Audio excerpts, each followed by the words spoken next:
when the Japanese attacked Pearl Harbor, our west coast became a potential combat zone. Living in that zone were more than 100,000 persons of Japanese ancestry, 2/3 of them American citizens, 1/3 aliens. We knew that some among them were potentially dangerous, but no one knew what would happen among this concentrated population if Japanese forces should try to invade our shores. Military authorities therefore determined that all of them, citizens and aliens alike, would have to move. This picture tells how the mass migration was accomplished. Neither the Army nor the War Relocation Authority relished the idea of taking men, women, and children from their homes, their shops, and their farms. So the military and civilian agencies alike determined to do the job as a democracy should, with real consideration for the people involved. First attention was given to the problems of sabotage and espionage. Now, here at San Francisco, for example, convoys were being made up within sight of possible Axis agents. There were more Japanese in Los Angeles than in any other area.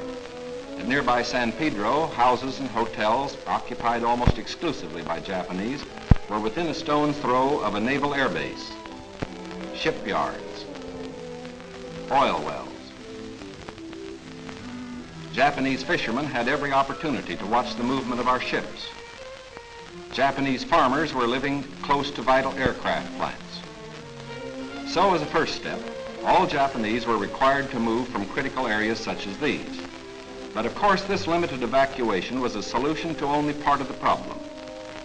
The larger problem, the uncertainty of what would happen among these people in case of a Japanese invasion, still remained. That is why the commanding general of the Western Defense Command determined that all Japanese within the coastal areas should move inland. Immediately, the Army began mapping evacuation areas and for a time encouraged the Japanese to leave voluntarily. The trouble for the voluntary evacuees soon threatened in their new locations. So the program was quickly put on a planned and protected basis. Thereafter, the American citizen Japanese and Japanese aliens made plans in accordance with orders. Notices were posted.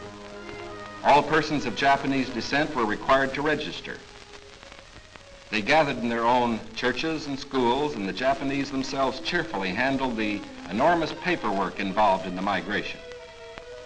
Civilian physicians made preliminary medical examinations. Government agencies helped in 100 ways. They helped the evacuees find tenants for their farms.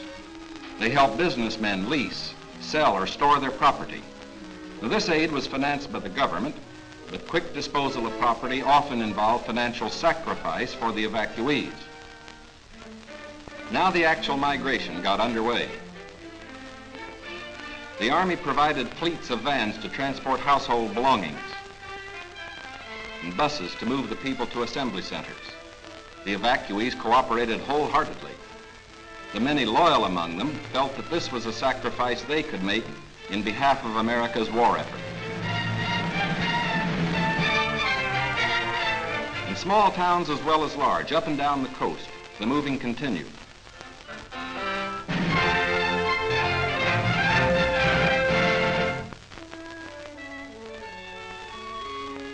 Behind them, they left shops and homes they had occupied for many years.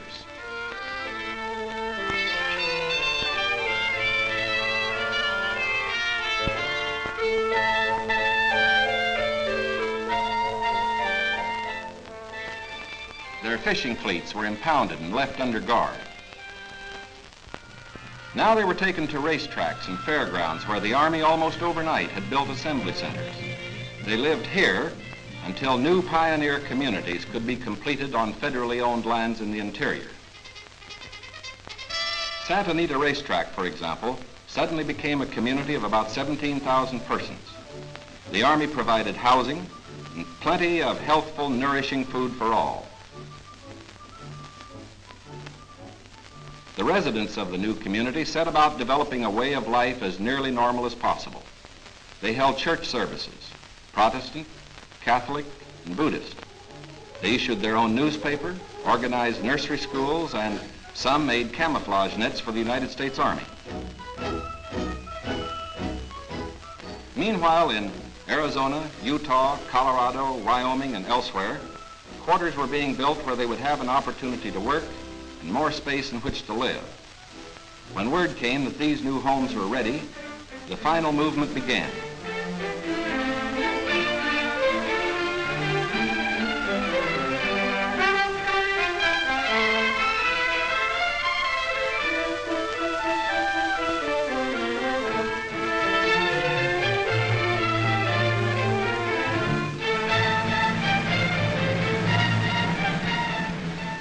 At each relocation center, evacuees were met by an advance contingent of Japanese who had arrived some days earlier and who now acted as guides.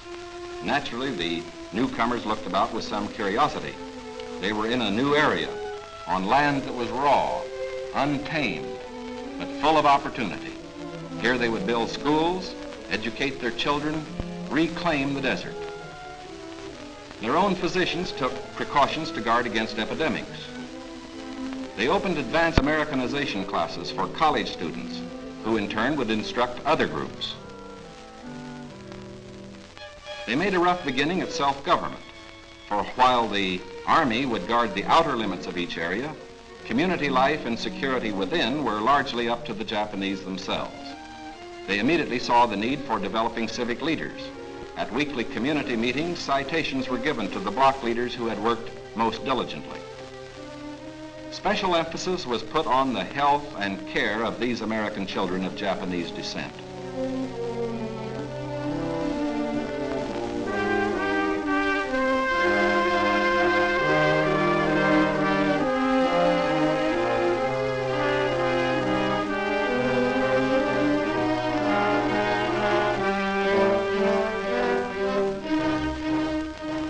Their parents, most of whom are American citizens, and their grandparents, who are aliens, immediately wanted to go to work. At Manzanar, they built a lath house and began rooting guayuli cuttings. The plants, when mature, will add to our rubber supply.